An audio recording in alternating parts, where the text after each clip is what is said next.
Hello दोस्तों, आज मैं फिर हाजिर हो गया हूँ MS एक्सेल ट्यूटोरियल के लेसन नंबर 4 में। आज मैं आपको बताऊंगा एडिटिंग डेटा के बारे में, जैसे कि ओवरराइटिंग क्या होता है, एडिटिंग सेल क्या होता है, editing formulas and functions, undo, redo, go to and find and replace, इसके बारे में बात करने वाले हैं। तो चलिए शुरू करते हैं। मैं आपको बता दूं कि अगर अभी तक आपने मेरे यूट्यूब चैनल हनफिया टेक्निकल को सब्सक्राइब नहीं किया है तो जरूर सब्सक्राइब कर लें, साथ में बेल आइकन को भी दबाएं ताकि आने वाली हर वीडियो का नोटिफिकेशन आपको सबसे पहले मिले। सबसे पहले हम ये जानते हैं कि ओवरराइटिंग क्या है।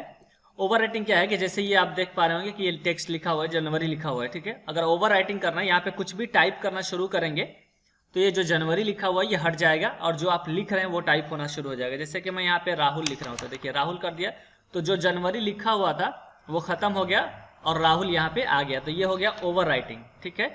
इसी तरह से फरवरी लिखा हुआ है, यहाँ पे लिखना है रहीम, ठीक है। तो आप देखिए ये मैंने रहीम लिख दिया तो ये क्या हुआ, जो फरवरी था ना वो क्या हुआ, खत्म हो गया और उसकी जगह पे ये रहीम हो गया। ये है ओवरराइटिंग, यानी कि किसी भी टेक्स्ट को, ठीक है, डिलीट नहीं करना, डायरेक्ट आप टाइप करना शुरू कर देंगे तो वो ऑटोमेटिक डिलीट हो जाता है। तो ये ओवरराइटिंग है, ठीक है। किसी टेक्स्ट पे अपना टेक्स्ट वहां पे टाइप करना। अब यहाँ पे आते हैं कि एडिटिंग क्या है। एडिटिंग जैसे मान लीजिए जनवरी है, जनवरी में मान लीजिए कि आपको लिखना है जनवरी प्लस 1000, ठीक है, ये लिखना है। तो इसको पहले एडिटिंग मोड में लाएंगे। एडिटिंग मोड में लाने का तरीका, सबसे अच्छा तरीका ये कि आप अपने माउस को यहाँ पे लाएंगे और डबल क्लिक करेंगे तो देखिए ये एडिटिंग मोड में हो जाएगा। यहाँ पे कर्सर ब्लिंक करने लगा, ठीक है, ये एडिटिंग मोड है।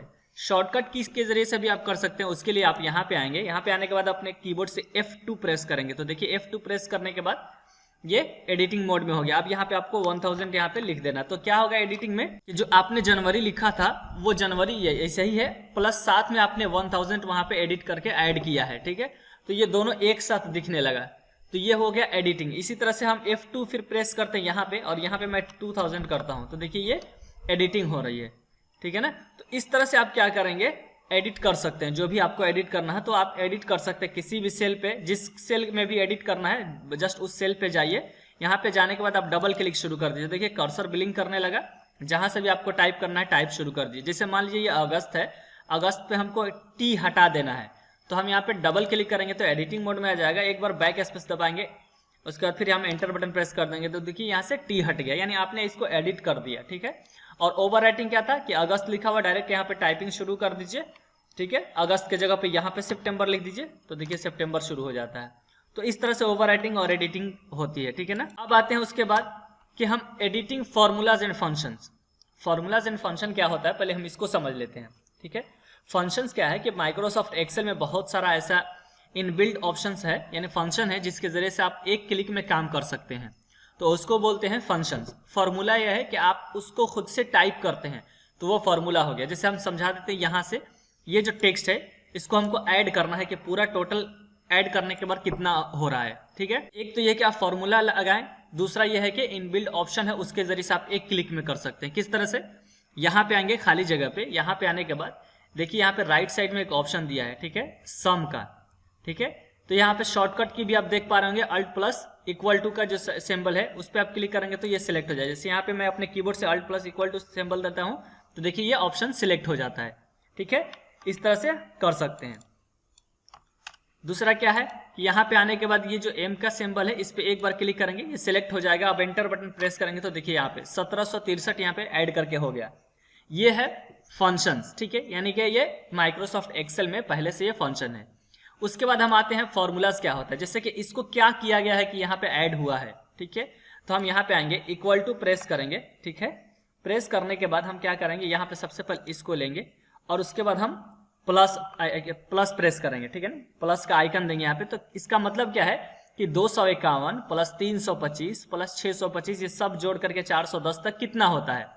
तो ये किस सेल में है, यहाँ पे देख पा रहे हैं आई में है और I3 में है। तो यहाँ पे I3 हो गया, फिर प्लस देने के बाद हम क्या करेंगे, इसको सिलेक्ट करेंगे I4, फिर प्लस देंगे यहाँ पे, फिर उसके बाद हम इसको सिलेक्ट करेंगे, फिर प्लस देंगे, फिर इसको सिलेक्ट करेंगे, फिर प्लस देंगे और लास्ट में फिर इसको हम सिलेक्ट करेंगे और फिर प्लस दे देंगे, ठीक है ना। ये प्लस यहाँ पे लास्ट में नहीं देना है। अब डायरेक्ट हम क्या करेंगे, एंटर जिसे प्रेस करेंगे तो देखिए 1763 आ गया।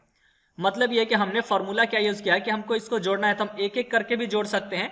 दूसरा क्या है कि हम एक क्लिक में भी हम इसको जोड़ सकते हैं। तो जोड़ने का जो फॉर्मूला है वो ये है, ठीक है, सम, ठीक है, और उसके बाद I3 से I7 तक आपको पूरा जोड़ना था। तो आपने जोड़ करके एंटर बटन प्रेस किया तो 1763 आ गया। और एक ये है कि डबल क्लिक करने के बाद एक एक करके आपने इसको जोड़ा है, ठीक है। तो ये 1763 इसमें भी आ रहा है। अब अगर आपको इसमें कुछ एडिट करना हो, जैसे मान लीजिए 1763 है, आपको इसमें कुछ और जोड़ना है, जैसे +30 और ऐड करना है, इसको एडिटिंग मोड में पहले लाएंगे। एडिटिंग मोड में लाने के लिए डबल क्लिक करेंगे तो देखिए ये एडिटिंग मोड में आ जाएगा। लास्ट में आएंगे, लास्ट में आने के बाद यहाँ पे प्लस पे क्लिक करेंगे और 30 ऐड करेंगे तो 1763 और 30 1793 हो गया। इस तरह से आप क्या करेंगे, इसमें एडिट भी कर सकते हैं। मान लीजिए कि इसमें आपने पूरा इसे जोड़ा हुआ है, जोड़ने के बाद आप इसमें और 40 ऐड करना चाहते हैं तो प्लस यहाँ पे देंगे और यहाँ पे 40 कर देंगे। यहाँ चलिए मैं यहाँ पे 30 ही रखता हूँ। यहाँ 30 करने के बाद जैसे हम एंटर बटन प्रेस करेंगे तो देखिए यहाँ पे भी 1793 हो जाएगा। देख पा रहे हैं ये 1793। काम दोनों का एक ही है लेकिन तरीका अलग अलग है। जो ये वाला तरीका है ये लॉन्ग कट मेथड है और ये वाला जो है ये शॉर्टकट वाला है। कि हमें क्या है, फंक्शन मालूम है, हम डायरेक्ट वहां पे क्लिक करके इसको ऐड कर देते हैं इस तरह से। एक ये है कि फॉर्मूला में हमको अगर एडिट करना है तो कैसे हम एडिट करेंगे। एक तो आपने यहाँ पे डबल क्लिक किया तो ये जो फॉर्मूला लिखा हुआ है यहाँ से भी आप एडिट कर सकते हैं, ठीक है, यहाँ पे देख पा रहे होंगे। दूसरा एक ये है कि यहाँ पे ऊपर में फॉर्मूला बार है, ये वाला आप देख पा रहे होंगे, यहाँ पे फॉर्मूला बार है। यहाँ पे आएंगे और 30 को आप हटा देंगे, ठीक है, और यहाँ पे एंटर बटन प्रेस करेंगे तो 1763 पहले था तो आप यहाँ पे देखेंगे कि 1763 ही हो गया। इसी तरह से इस पे आप क्लिक करेंगे तो देखिए फॉर्मूला बार में यहाँ पे आपको दिखाने लगा कि आपने 30 ऐड किया था एक्स्ट्रा। इस 30 को आप हटा देंगे, एंटर बटन प्रेस करेंगे तो 1763 यहाँ पे भी हो जाता है। तो इस तरह से आप क्या कर सकते हैं, ऐड कर सकते हैं, ठीक है ना, सब्सट्रैक्ट कर सकते हैं, मल्टीप्लाई कर सकते हैं, डिवाइड भी कर सकते हैं, सब अलग अलग तरीके से। आपको बस कैलकुलेशन मालूम होना चाहिए, अगर पता है तो आप सब चीज़ काम कर सकते हैं इस पर, ठीक है।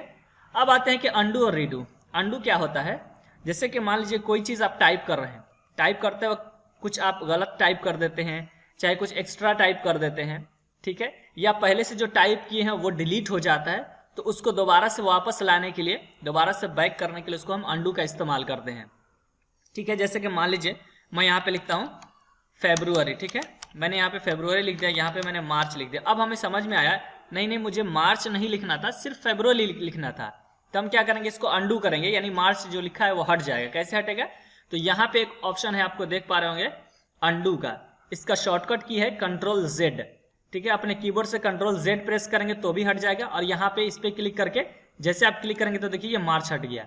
इसी तरह से अगर और अंडू करना चाहते हैं तो एक बार और क्लिक करेंगे तो देखिए ये फरवरी हट गया। ये हो गया अंडू। रीडू क्या है, इसी का अपोजिट होता है। जैसे मान लीजिए आप मार्च और फरवरी दोनों लिखे थे, लेकिन आपने डिलीट किया है किसको, आपने डिलीट किया है मार्च और फरवरी दोनों को, लेकिन आपको अभी पता चला कि नहीं फरवरी को रखना था, सिर्फ मार्च को डिलीट करना था, तो आप उसको फिर टाइप करेंगे। तो टाइप मत कीजिए उसको, इसके बैक लाने के लिए यहाँ पे एक ऑप्शन है रेडू का, इसका शॉर्टकट की है Ctrl+Y, ठीक है। तो इस पे क्लिक करेंगे तो देखिए फरवरी आ गया।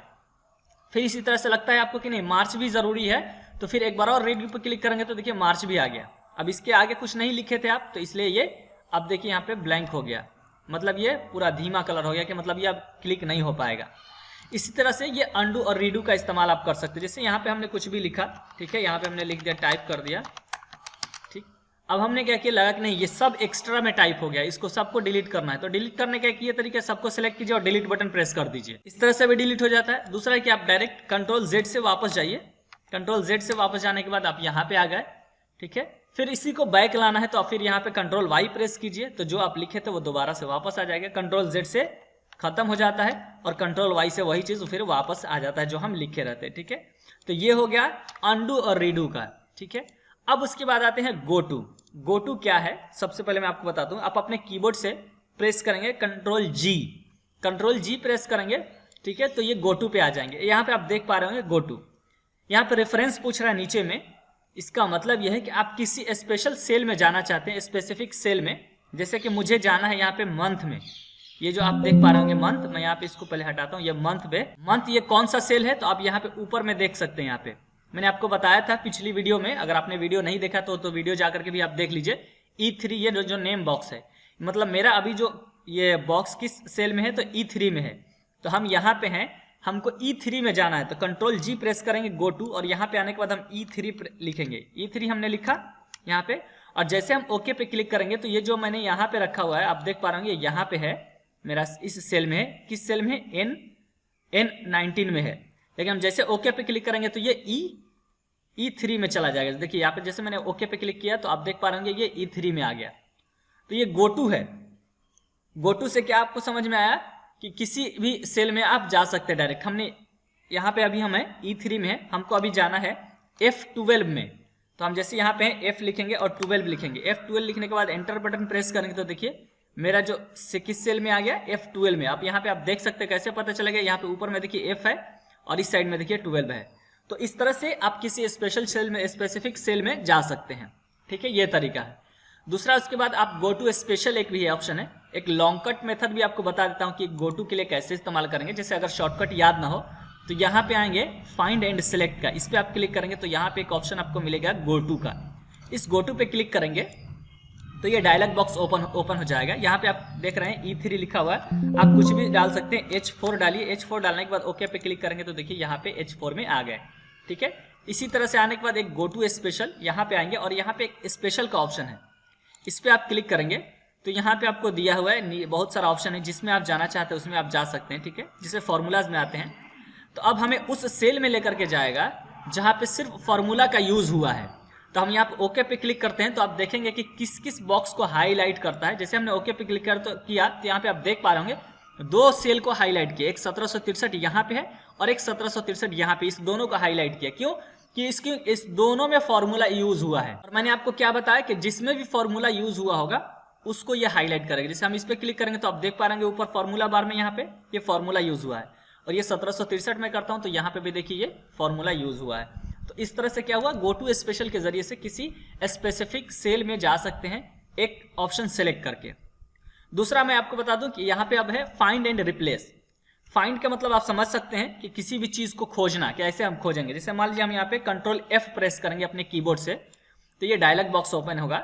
यहाँ पे हमको ये ढूंढना है कि 1000 कहाँ लिखा हुआ है, 1000 कहाँ लिखा हुआ। आप यहाँ पे देख पा रहे होंगे जनवरी 1000 लिखा हुआ है, लेकिन जैसे हम नेक्स्ट पे क्लिक करेंगे तो वहां पे हमारा एक बार ये सेल में सेलेक्ट हो जाएगी। क्यों? क्योंकि 1000 यहीं पे लिखा हुआ है, ठीक है, आप देख पा रहे होंगे। इसी तरह से मैं देखिए अभी मैं फिलहाल इसको मैं डिलीट करता हूँ मंथ को, और मैं यहाँ पे कंट्रोल F प्रेस करता हूँ फाइंड के लिए। अब मैं यहाँ पे ये सोच रहा हूँ कि यहाँ पे Y कहाँ पे है, तो हमको Y ढूंढना है कि Y कहाँ पे है। तो फाइंड नेक्स्ट पे क्लिक करेंगे, ठीक है, या फाइंड ऑल भी कर सकते हैं। जैसे फाइंड ऑल पे क्लिक करेंगे तो आपको ये बताएगा कि यहाँ पे संडे, मंडे, इसमें सब में Y है लास्ट में। तो यहाँ पे नीचे में दिखा रहा है, आप देख पा रहे होंगे नीचे में कौन कौन से सेल में है, ठीक है, G4, G5, G6, ठीक है, K6 में भी है। तो आप इस तरह से देख पा रहे हैं। देखिए आप K कहाँ पे, हाँ यहाँ पे देख पा रहे हैं K6 में भी Y था, इसीलिए उसमें लिखा हुआ K6, यहाँ पे फरवरी में Y है इसी वजह से, ठीक है। तो ये हो गया आपका फाइंड। इसका लॉन्ग कट मेथड क्या है, यहाँ पे आएंगे फाइंड एंड सेलेक्ट पे, और यहाँ पे आपको देख सकते हैं आप ऑप्शन दिया हुआ है फाइंड का। इसी के नीचे जस्ट रिप्लेस का भी ऑप्शन है। इसका शॉर्टकट की है कंट्रोल H, अपने कीबोर्ड से कंट्रोल H प्रेस करेंगे तो ये रिप्लेस वाला आ जाएगा, या कंट्रोल F प्रेस करेंगे तो फाइंड वाला आएगा। उसी के बगल में रिप्लेस है तो इसको आप सिलेक्ट कर लेंगे। रिप्लेस क्या है कि किसी भी टेक्स्ट को किसी अलग लेटर से, किसी अलग टेक्स्ट के जरिए से आप उसको बदल सकते हैं। जैसे कि मैं फाइंड व्हाट यहाँ पे लिखा हुआ है कि हमको Y को खोजना है, और Y को किससे हमको बदलना है, तो G के साथ बदलना है, या हमको Y को L के साथ बदलना है। जहां जहां भी Y हो वहां पे L हो जाना चाहिए। और यहाँ पे इस तरह टाइप करने के बाद जैसे रिप्लेस ऑल पे क्लिक करेंगे तो आप देखेंगे यहाँ पे क्या लिखा हुआ है, all done, we made 8 replacements. मतलब के 8 जगह पे Y लिखा हुआ था, हमने उसको L के साथ कन्वर्ट कर दिया, ठीक है, यानी L के साथ बदल दिया। इसी तरह से हम क्या करेंगे, हम तो आप यहाँ पे देख भी पा रहे होंगे, यहाँ पे ऊपर में देखिए संडे की जगह पे संडल, मंडल, ट्यूसडल, ये सब चीज हो गया। क्यों? क्योंकि ये L के साथ हमने Y को रिप्लेस किया है। इसी तरह से इसी L को हमको फिर दोबारा से Y में हमको बदल देना है, तो कंट्रोल H प्रेस करेंगे, रिप्लेस का ऑप्शन। यहाँ पे हम ऊपर में डालेंगे L, और हमको किससे बदलना है, और हमको बदलना है Y के साथ। तो हम यहाँ पे Y पे क्लिक करेंगे, सिर्फ Y एंटर करेंगे यहाँ पे, और उसके बाद हम क्या करेंगे, यहाँ पे फाइंड नेक्स्ट कर लेंगे कि कहाँ कहाँ है L, उसको हमको ढूंढना है। तो आप फाइंड नेक्स्ट करके भी चेक कर सकते हैं, फाइंड ऑल भी क्लिक कर सकते हैं, और चाहे तो एक ही बार में आप यहाँ पे रिप्लेस ऑल कर सकते हैं। जिससे मैंने रिप्लेस जैसे ऑल किया तो आप यहाँ पे देख पा रहे होंगे, यहाँ पे वी मेड 14 रिप्लेसमेंट्स। क्यों? क्योंकि यहाँ पहले मैंने जो तब्दील किया था, इसको बदला था, तो वो सिर्फ 8 हुआ था, और अभी क्या है यहाँ पे 14 हो गया। यानी जहां जहां भी L था उसको किससे बदल दिया, उसको बदल दिया Y से। अब यहाँ पे देखते हैं कि क्यों ये ऐसे हुआ। तो अब यहाँ पे देख पा रहे होंगे इसलिए या कि यहाँ पे देखिए सेल जो लिखा हुआ था, सेल को भी उसने CEYY कर दिया है। यहाँ पे फॉर्मूलाज था तो फॉर्मूलाज के जो L था, L को भी Y से बदल दिया है। यहाँ पे रिप्लेस था, ठीक है, तो रिप्लेस वाला जो एल था उसको वाई से बदल दिया। तो इस तरह से आप देख पा रहे होंगे कि आप फाइंड एंड रिप्लेस का यूज करके आप किसी टेक्स्ट को अलग से उसको बदल सकते हैं, किसी लेटर को आप चेंज कर सकते हैं। तो इस तरह से आप ये काम कर सकते हैं, ठीक है। आज हमने ये सीखा overwriting, editing cell, editing formulas, function, undo, redo, go to, find and replace. तो ये वीडियो यहीं तक रखते हैं आज, फिर मिलते हैं एक नई वीडियो के साथ। अगर वीडियो अच्छी लगी तो आप अपने दोस्तों के साथ जरूर शेयर कीजिए। आपको ये भी बता देता हूं कि नेक्स्ट टाइम मैं आपको ये भी बताऊंगा कि मार्कशीट इस एक्सेल में कैसे बनाया जाता है। पहले पूरा इसको कंप्लीट करने के बाद सीरीज मैं उसमें अलग अलग चीज बताऊंगा, जैसे मार्कशीट तैयार करना, जो मार्कशीट तैयार किया जाता है उसमें एक क्लिक में कैसे एक स्टूडेंट का पूरा डेटा आ जाता है, फर्स्ट है, सेकंड है, एक किस सब्जेक्ट में कितना नंबर है, ये सब चीज के बारे में आपको बताने वाला हूं, ठीक है। तो आज के लिए सिर्फ इतना ही, फिर मिलते हैं एक नई वीडियो के साथ। वीडियो अच्छी लगे तो आप अपने दोस्तों के साथ भी जरूर शेयर कीजिए।